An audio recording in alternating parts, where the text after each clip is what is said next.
Welcome, everybody. Thanks for coming out again to Lynnfield Historical Society.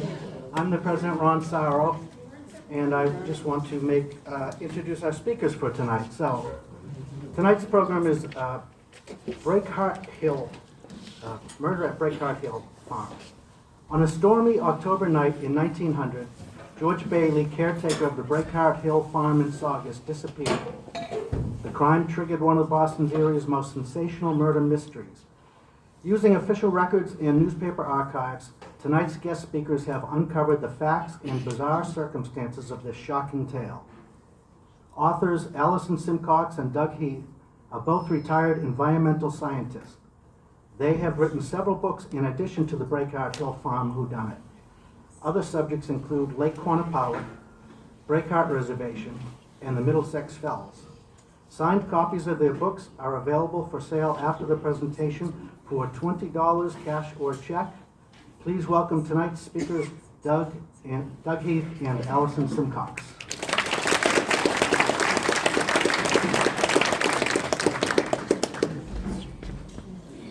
Ron, is it okay if you just pass the microphone back and forth? Sure, you can use that one, or you can use that one, either one. I'm trying to stay in front of the podium because it seems more engaging that way.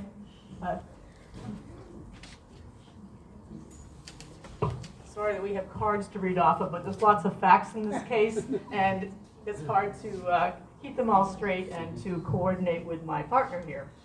So, good evening, and thank you to the Lynnfield Historical Society. Very generous of you to offer to have us as presenters. We appreciate it. Thanks to Ron and Linda, Bob, Ace, Alan, and others. Tonight, we're going to talk about our true crime book, Murder at Breakheart Hill Farm. This crime, which took place in 1900, was one of the most sensational in Boston's history. And taking place in 1900 means it's far enough ago that it's not too scary anymore. Yeah, first I'll give some background on how we came to write this book. Doug and I have been writing books, local history books, for about 15 years. Is this loud enough for everyone? Can you hear me? Okay, just let us know if... It seems to be fading in and out. Oh, is it fading in and out? Could be me back and forth. I'll try not to do that.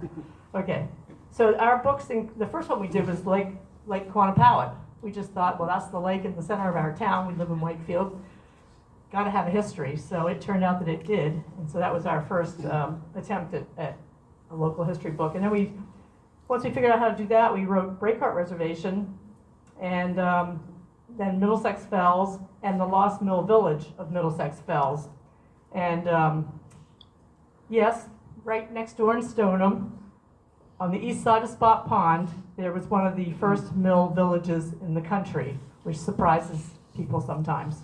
But we have that story well documented because the mill owners were constantly suing each other, which means, for a writer, terrific, there's court cases, there's written documentation. So during the pandemic, we were seeing more and more people going out into the woods, and so we decided that we would write some trail guides, something for them to take along with them on their walks. So we wrote one on the Lost Mill Village, and then we wrote a second one on the Pine Hill area of the Southern Fells. Pine Hill is where that monument is. You go past it on Route 93 coming north out of Boston. It's a stone tower.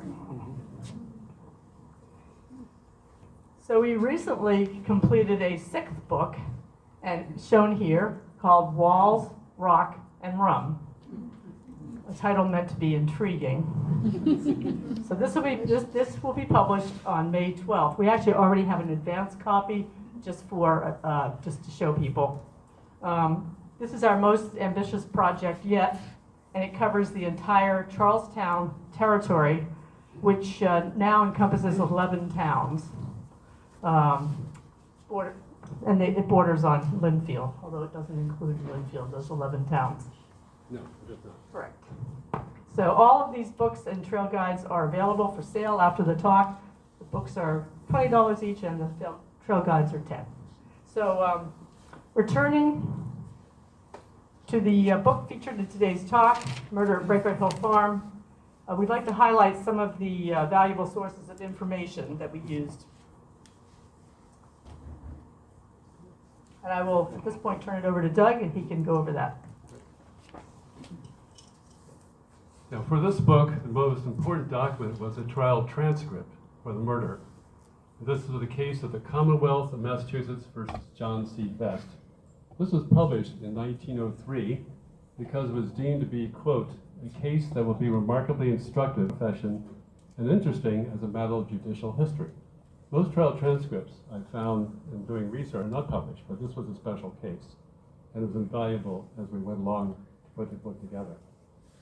This 850-page transcript, and yes, we read every page, contains the court testimony of people who knew the murder victim and the accused murderer, as well as the policemen and lawyers who investigated and tried the case. It also included the arguments of the famous prosecutor, Attorney General Hosea Knowlton, shown here on the right. The same lawyer who prosecuted another famous trial that we'll get to in a moment.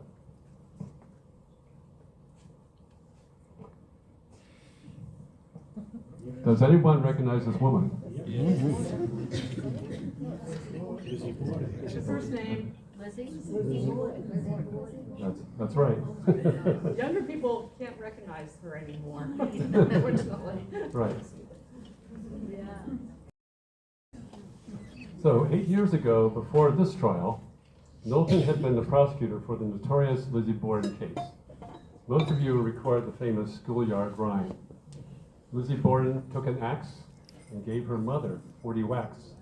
When she saw what she had done, she gave her father 41. It's because of this rhyme that Lizzie Borden's case is still remembered. However, there was no familiar one for John Best's case, and so it has largely been forgotten, but it was just as notorious in its time.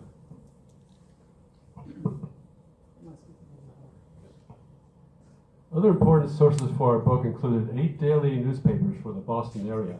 These are all listed here on the left. In the 19th century, newspapers were the main source of news and gossip for the public, and sensational news certainly stole papers. The example on the right is the front page of the Boston Daily Globe that was printed in January 1901, announcing the death of Queen Victoria. As you can see, the font is very small in most cases, and most illustrations were etching, not photographs. Photographs really didn't come into commonplace until about 1910, 1920.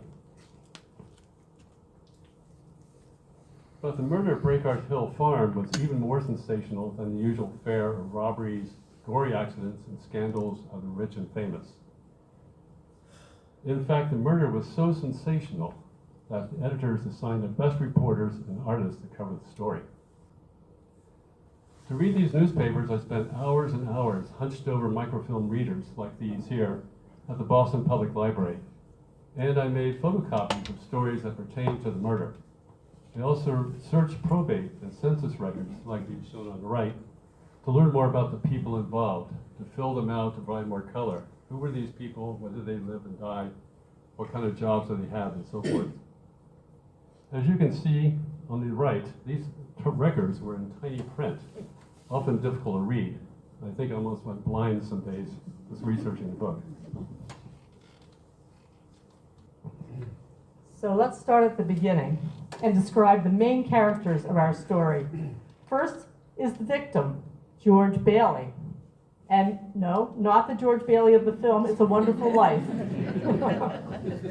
In the photo on this slide, which was taken about 1894, he is in his mid-30s. A handsome man with cold blue eyes, a mustache, and sandy hair smoothed down with hair grease, or pomade. On the right are his brothers, looking very uncomfortable in their rarely worn best clothes. George's family hailed from the village of Alma, which is just north of Wiscasset in Maine. Some of you may have been there. Very picturesque little village. In the 19th century, Alma was a busy port on the Sheepscot River where schooners, brigs, and other vessels were built. An interesting fact is that the masts for the USS Constitution, or Old Ironsides, were cut from the nearby forests and floated from Paddle Dock in Alna down to Wiscasset, where they were then towed to Boston. George was born in 1859 and finished school in 1875 at the age of 16. In those days, children aged 9 to 15 were required to attend school, but only for 3 months out of the year. Mostly they were needed back on the farm. George was said to be quarrelsome and irritable as a child, but according to his brother, Henry, he had a kindly disposition. The year after finishing school, George went to sea in the West Indies trade and became a ship captain. But he grew tired of the sea life, and just 3 years later, in 1879, he moved to Lynn, where he had heard that jobs were plentiful. The city was bustling and filled with immigrants from England, Ireland, Canada, and rural New England, most finding work in the booming shoemaking and leather industries. But George instead chose to work on a pig farm in Saugus. Here you can see what the street looked like in Lynn back then, and here's a Lynn worker using what's called a lasting machine to stitch uppers to soles. Big shoemaking city at the time. Very hustling and bustling. But George frequently traveled to Lynn because that's where the social life was. And to get there, he would ride the Eastern Railroad, which is now, as some of you may know, the Northern Strand bike path between the Encore Casino and Lynn. That was the Eastern Railroad.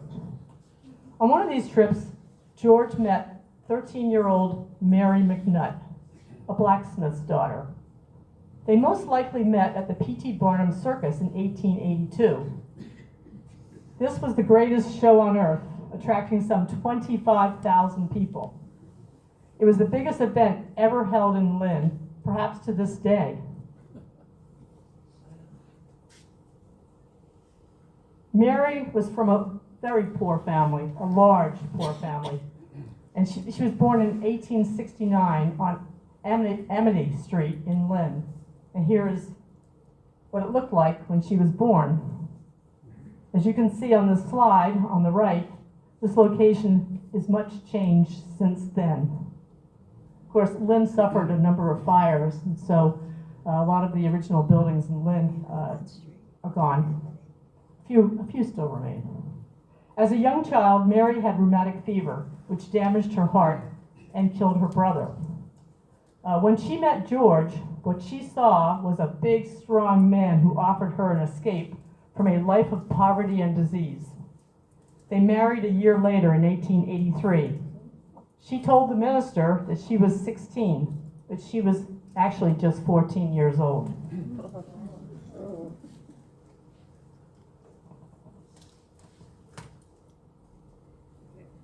After the wedding,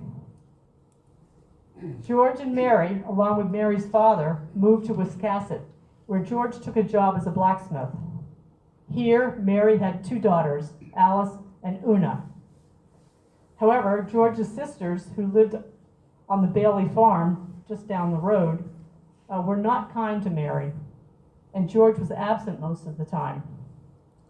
So in 1887, after 4 years of unhappiness, Mary returned to Lynn with her father and daughters. George, Bailey, told his brothers that if Mary wanted to leave him, she was welcome to go. Okay, well, shortly after that, George's housekeeper, quotes, Abby Hilton, moved in with George, and she became pregnant. Their neighbors assumed they were married, but George was still married to Mary. Meanwhile, Mary and her 2 daughters had been forced to move into the Lynn almshouse because relatives could not take her in.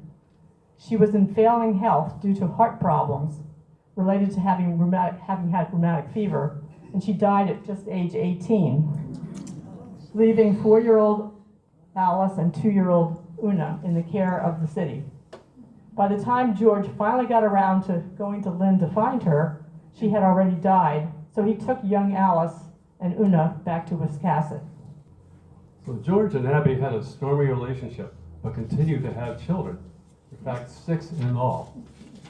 Alison and Una were mistreated by Abby, and the town, hearing of this mistreatment, placed the 2 little girls in foster care. Now, fights between George and Abby escalated, almost became legendary at the time, resulting in them going to jail several times between 1891 and 1893. And this is the jail here. This jail, known as the 1812 jail, is now a museum. It was the first in Maine to have individual cells. Men were held in small cells on the first and second floors,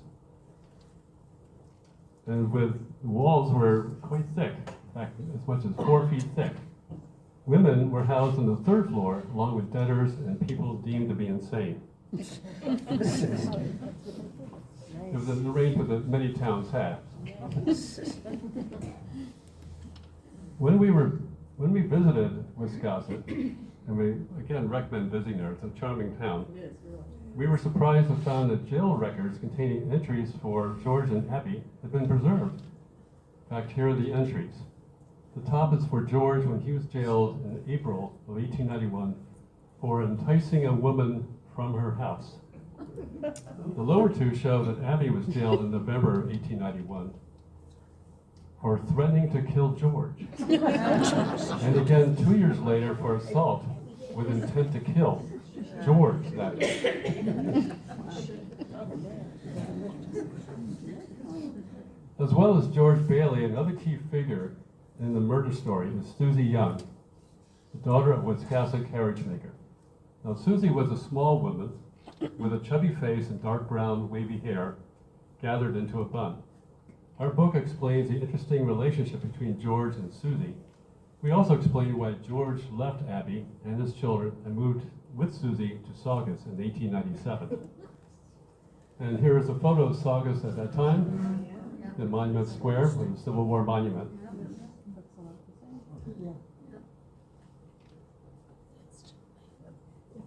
In Saugus, George and Susie became the caretakers of Breakheart Hill Farm, located beside what is now Breakheart Reservation. For those not familiar with this park, here's the location. And you can see that we have Route 1, sort of from south to north right here, and of course 128. And Breakheart is right here. 640 acres, right? About 1 square mile in size. At the time, Breakheart Hill Farm was owned by 3 businessmen from Lynn: Benjamin Johnson, shown in the upper left, Micaiah Clough, and John Bartlett. The farm was built in 1771 and was located next to a 600-acre forest. These men transformed the marshy woodlots into a hunting and fishing retreat for their friends and their families in Lynn. They dammed the marshes to create ponds, which they stocked with fish, and they built bridle trails. Benjamin Johnson, in fact, was quite fond of horseback riding.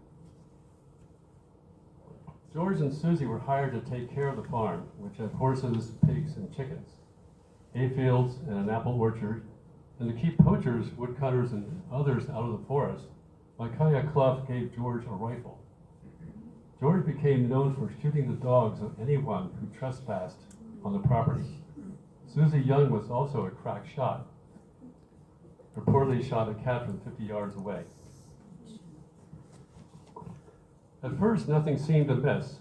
George made daily wagon trips to sell milk and eggs to local farms, while Susie cooked the meals and made hard apple cider, which was the main drink at the time. On Valentine's Day in 1898, the couple had a baby, which they named Franklin. But running an 18-acre farm was hard work, and George realized that he needed help. So he hired a series of farmhands. One of whom, Joseph Craig, who's shown here on the right, was known as the Spaniard, simply because he happened to be born in Spain.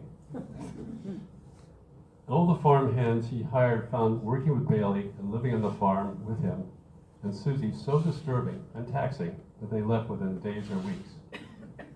Also shown on this slide is Winnie Rowe, a 17-year-old farmhand who lived near the Breakheart Hill Farm and would walk 2 miles from his house almost on a daily basis to help Bailey with farm chores, such as milking the cows and slopping the pigs. He came to know both Bailey and the accused murderer, John Best, quite well.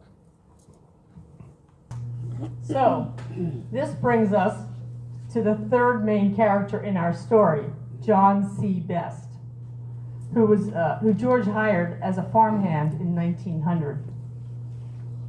John was born into a large farming family in New Brunswick.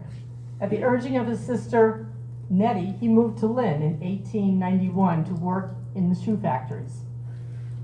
After run-ins with the police, an assault on a woman, and a stint in jail, you're not going to like any of the characters in this book. John decided to take an offer from George Bailey, whom he had met while buying vegetables. The offer was to move to Breakheart Hill Farm and be a farmhand. However, like other men hired by Bailey, Best soon began to complain that he was not getting paid. However, he stayed on, and while George went into Saugus each day to deliver milk and to hang out at the local tavern because he loved his cherry rum, John spent his time drinking whiskey with local men and complaining about George. With George often gone, John Best and Susie Young were alone together at the farm. A little menage a trois going here.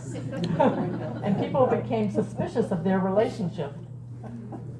Winnie Rowe later told reporters that he had seen Susie sitting on John's lap, prompting this newspaper sketch. In September 1900, a homesick Susie returned to Maine with 2-year-old Franklin, leaving John and George alone. The next month, on a dark and stormy night, George went on a milk run, as usual, to Saugus. Hannah Hawks, shown here, and her grandniece, Henrietta, who lived together down the road from Breakheart Hill Farm, heard Bailey's wagon rattling and creaking back to the farm. They were the last people to hear George while he was alive. The Hawks' old house has a connection to Lynnfield. Nathan Mortimer Hawks, anyone heard of him? He was Hannah's nephew. He grew up in this house at the end of the road to Breakheart Hill Farm, and he later moved to Lynnfield, where he wrote local history books, including Hearths and Homes of Old Lynn. After that night in October 1900, no one heard from George. When asked, John Best said he had skipped to Maine.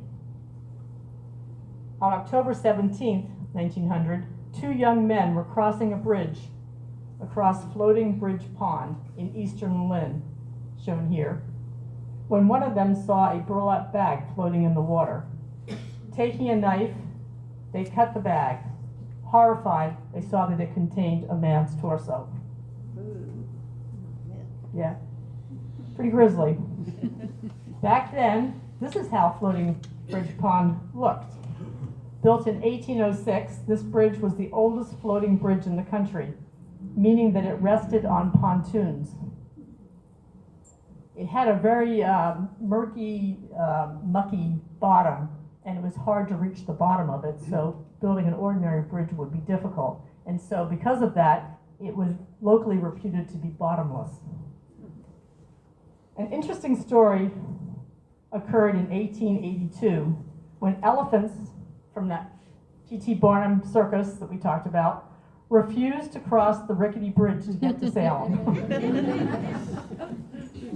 Elephants are smart. So they detoured around the pond and got to Salem that way. The bridge no longer exists. Today it is the site of a 4-lane highway on Western Avenue in eastern Lynn, which you may or may not recognize here on the right. But back to our story. After their discovery, the 2 men ran to the Lynn side of the bridge and alerted Officer Daniel Flynn of the Lynn Police, shown here. Lynn called for an ambulance, that's how they looked at that time, As the torso was lifted into the ambulance, crowds began to gather.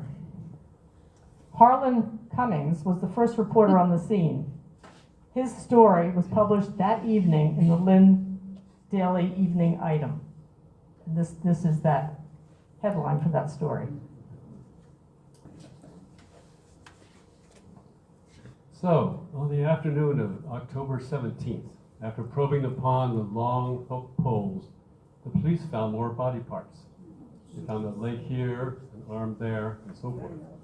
Dwight Sturgis, who is shown here on the left, was an award-winning etcher for the Boston Globe, and he created this image showing the recovery, and created most of the drawings for the Boston Globe for this whole case. The only person for miles around known to the police to be missing was George Bailey. Therefore, State Officer George Neal, shown on the right, traveled to Breakheart Hill Farm with some deputies. There they found John Best, and they questioned him, telling him that they had found the body and could he help identify it. John agreed and went to the Lynn police station, but based on his suspicious demeanor and elusive answers, they arrested him.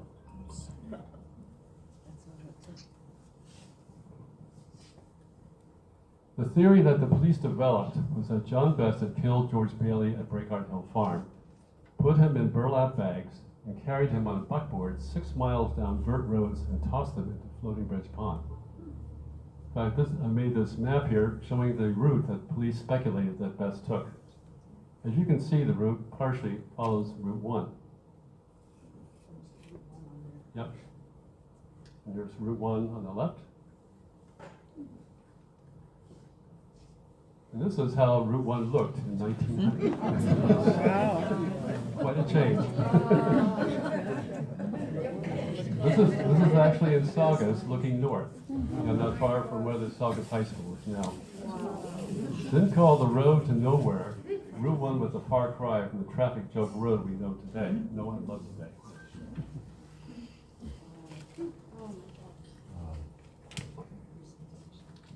The next day, on October 18th, they found the head, which John Best identified as that of George Bailey. And this is that headline from that day. And you can imagine, what sort of frenzy the newspapers had discovering this. It was all, first page news throughout the whole area. Yeah, 8 different papers. Right, sometimes more. By October 22nd, this is about 5 days after finding the head, huge crowds appeared at the farm, as many as 10,000 people, according to some newspapers. They came by wagon, came by horseback, on foot, and bicycle, and reportedly in the first automobile that was driven in Saugus. That was a big deal. Now, police officer Daniel Hammond traveled to Maine to bring Susie back to the farm to help their investigation. With the crowd still present, Hammond and Susie walked through the farmhouse, conducting a thorough search. Reporters wrote that Susie was very distraught, weeping from room to room, bemoaning the loss of George. Here are some scenes inside the farmhouse. The Boston Post was the only newspaper that actually published photographs, and these are really invaluable to show this, how these people were living. These photos are rare photos of the inside of a 19th century farmhouse. At upper left is Best's bedroom as he had left it after his arrest. He lived upstairs above the kitchen. At lower left is where Susie and George slept and where their son Franklin was born. The upper right is the living room where an old potbelly stove and a rocking chair where Bailey would sit and drink his cherry rum after a long day's ride on his milk runs. And below that is a view of the kitchen with a wood stove, sink, and washboard.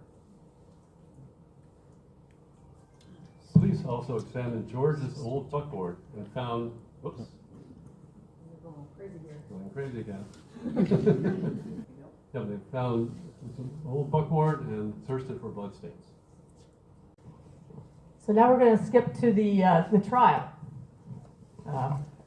John Best's trial took place in Salem Superior Court in March of 1901.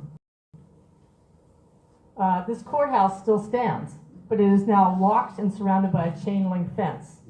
We're hoping that it is preserved. Huge crowds gathered each day of the 2-week trial, with police needing to physically push back the crowds from the courthouse door. This is the interior of the courtroom, with a sketch of where people were seated. 2 judges sat in front. Yeah. Is that the- Right up here. Okay. Attorney General Hosea Knowlton and Defense Counsel James Sisk sat at the table next to the judges. So where they are? Yep. From James Sisk. Addressing the jury. Sisk, he sat at the table next to the judges. Sisk, by the way, later presided over the famous Sacco and Vanzetti case. Behind them sat lawyers and reporters, and the jury sat on the right. The prisoner, John Best, shown in black, Right here. there is the prisoner, sat behind the reporters.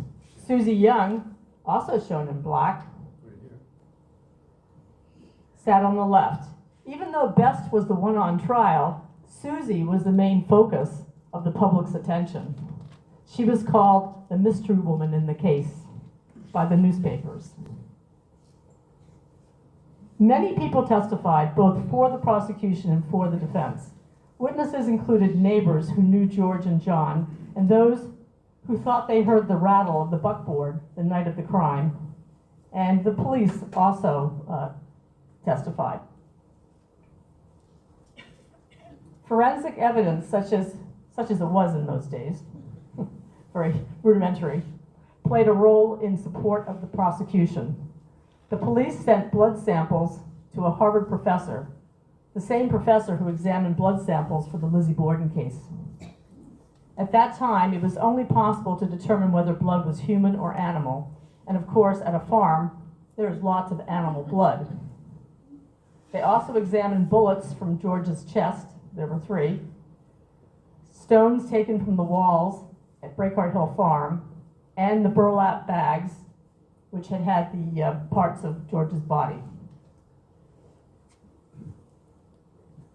Now, Doug went to the it's a strange name, but it's called the Social Legal Library in Boston, and he saw the actual photographs of the bullets that were shown to the jury, probably the first time they had been viewed since 1901. Our book describes the details of the trial, including the verdict. We're not giving that away tonight.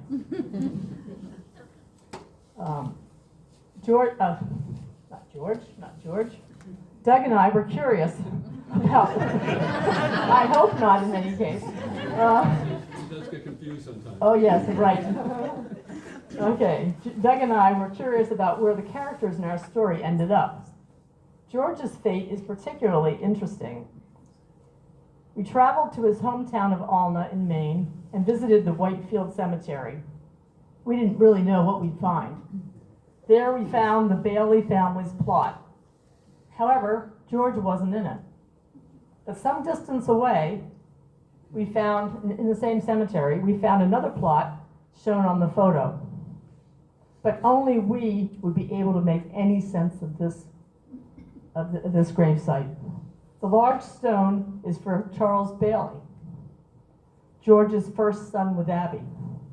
Charles died in 1911 from a railroad accident.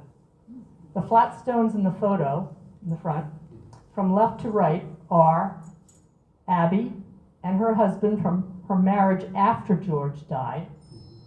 The next one is a stone for Charles. And to the right of that are 2 simply labeled father and wife.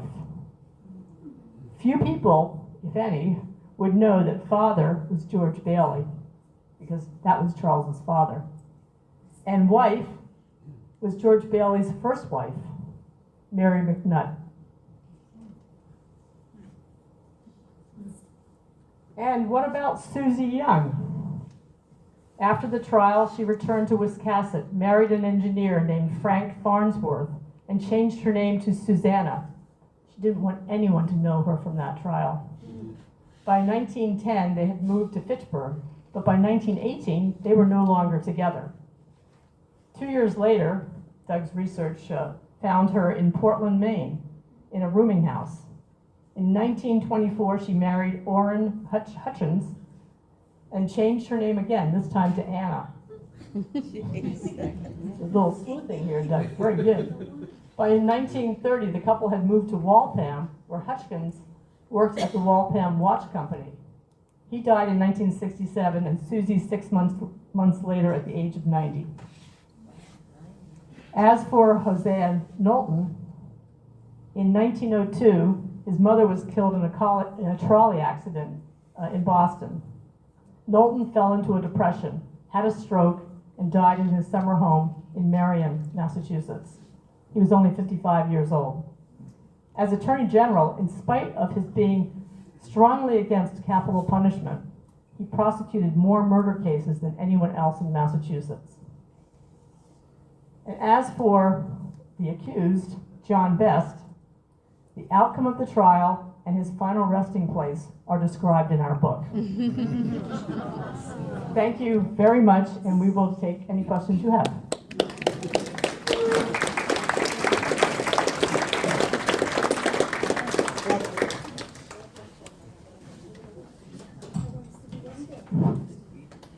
Wow, you're right, I do not like these people at all.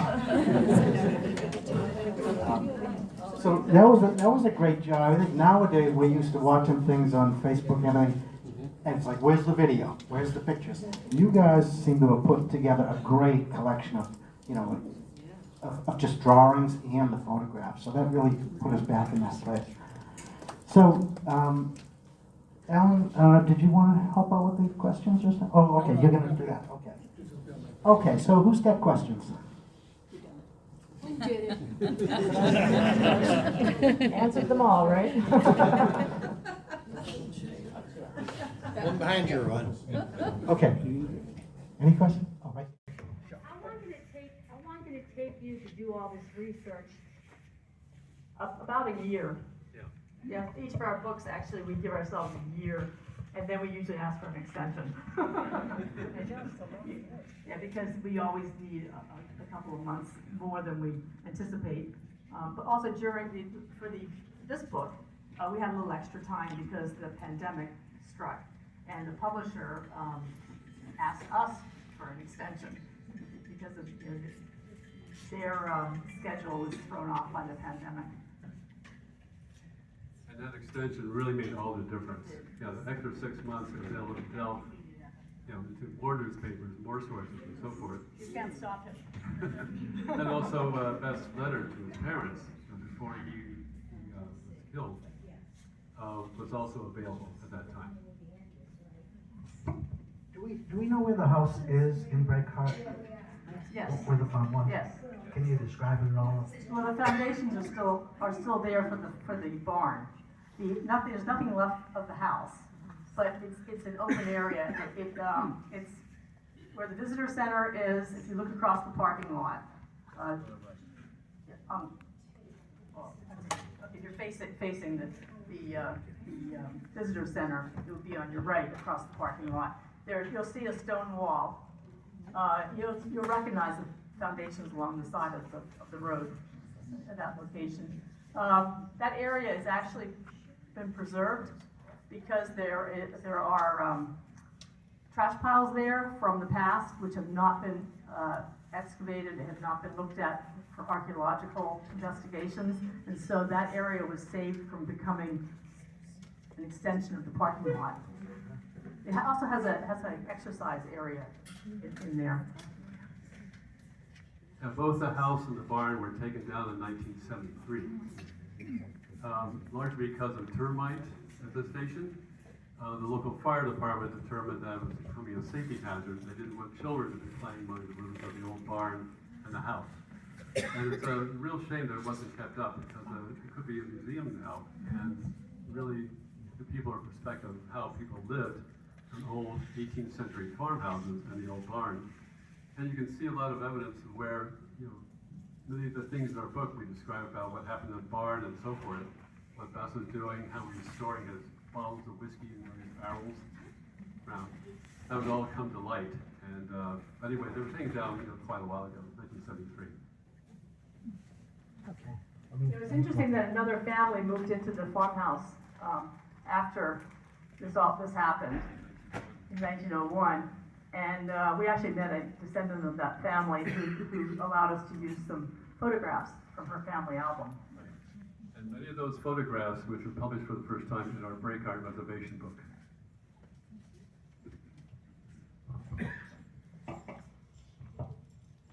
Did John Best proclaim his innocence through the whole trial? He did. He did proclaim his innocence, although he wasn't very good at persuading people that he was innocent. So there was a lot of argument back and forth, especially in the press, because he looked like a shady character. He acted like a shady character. He had reason to harm George Bailey, because George Bailey was known for not paying his employees, and they were very argumentative. And there was also Susie. They were both basically fighting over Susie. A lot of motive. There was a lot of motive, and he was not an educated man, and not very articulate, and he had a defense lawyer assigned to him who did the best that he could. But you'll see that there's a interesting comparison between this trial and Lizzie Borden's trial and the outcome of the two. How long did the jury deliberate? Was it a fast verdict or did they take a while? It was pretty quick. 4 hours, yeah. More questions? I have a question. Why was John Best charged with the murder? Guilt by association? Pretty much. This is all circumstantial evidence. Nobody witnessed the crime. So he was in closest proximity to George, and was thought to have the most reason to perhaps do him harm. Of course, the other person is maybe Susie Young. And there may be some others, because George had hired some farmhands who left pretty angry at George because he did not treat his farmhands well, and they all left pretty soon And after. John Best was the last guy working for him. Yes, It sounds circumstantial. it is circumstantial, but there's some forensic evidence. The jury had to take that into account and come to a conclusion. And no one saw the actual crime, so that made it very circumstantial. I'm just trying to guess at the verdict. Was he shot from a wagon? Is that what happened? He was shot in the chest. But the wagon flipped over when he was driving? No, he was, the body was in burlap sacks in the wagon. But when the shots were fired is another question. Oh.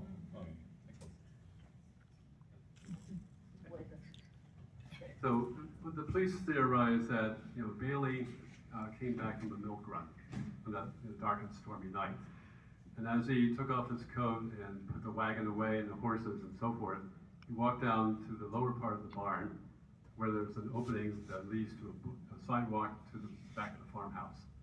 And the theory was that someone, whoever shot him, was standing right above that doorway, because the angle of the shots were about 45 degrees into his chest.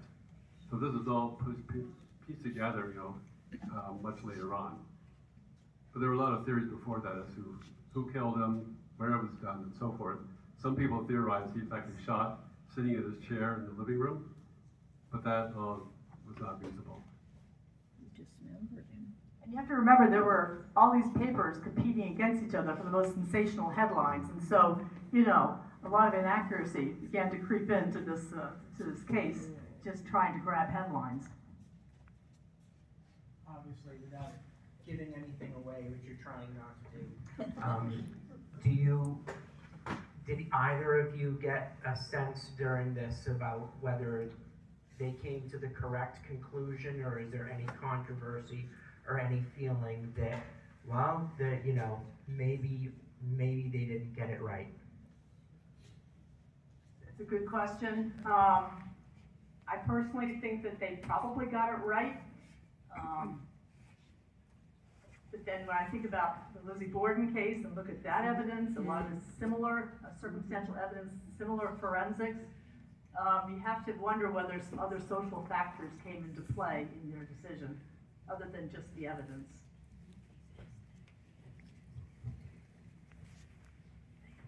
Okay, gruesome question. Did they have any evidence where the body might have been cut up? Because, I mean, they don't have the same cleaning products as we have now. Right. And when they did a thorough search of the barn and of the farmhouse, and again, there's a lot of blood around because it's a farm, and they couldn't tell the difference between, they could only tell the difference between, animal and human blood. So they found a lot of animal blood. And then human blood you couldn't tell beyond, you get cut pretty easily on farms too, so you might expect there also to be some human blood.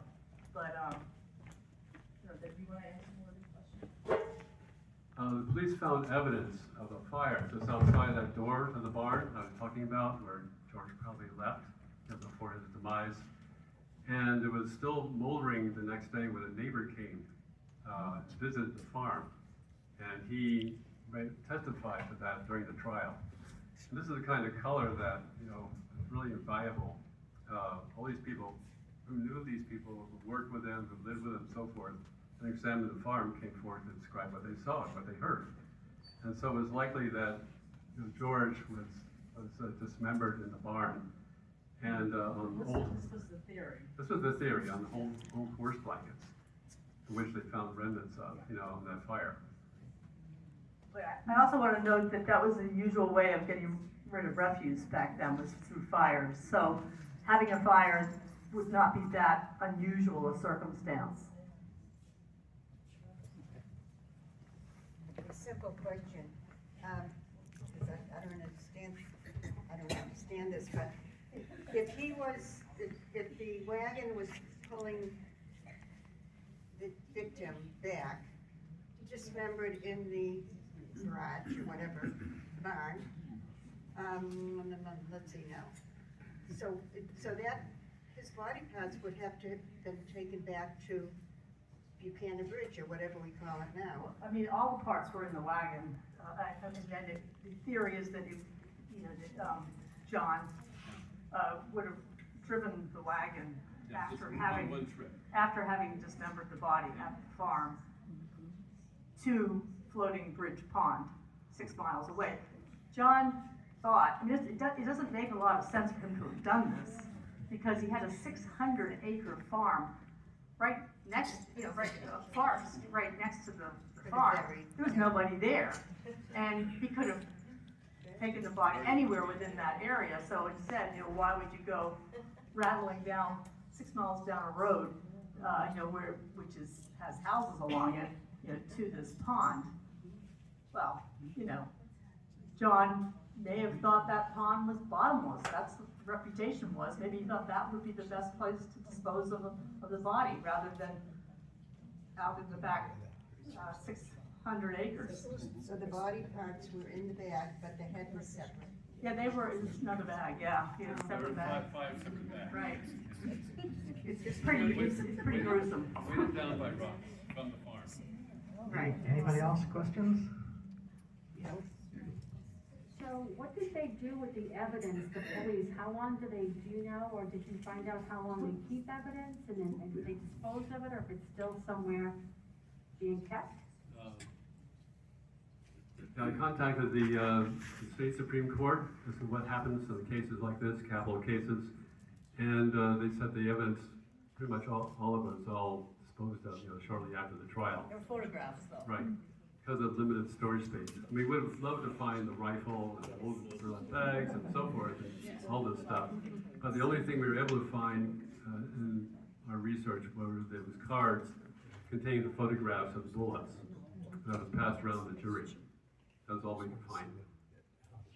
You can speak for yourself. I'm not sure I wanted to have any of that evidence.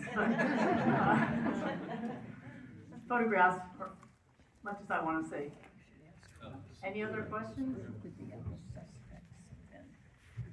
with this book being so different from your other ones, has it given you any, are there other local true crime stories that you're thinking of pursuing?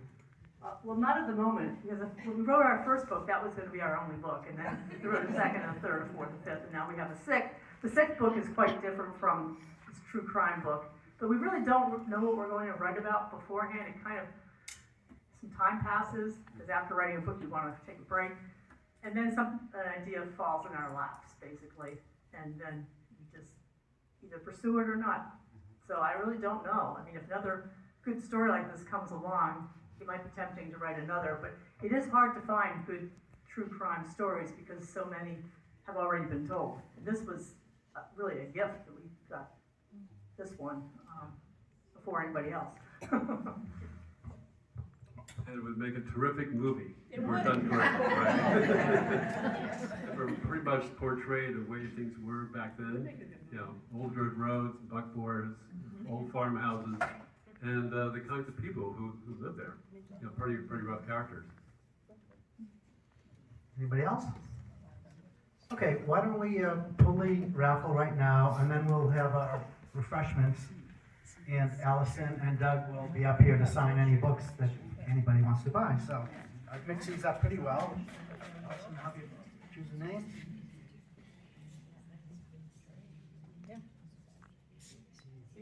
Ken Peterson? Ken Peterson. Okay, thank you everybody for coming. And let's have our refreshments, or take some cookies home with you if you'd like. Thanks a lot. Doug and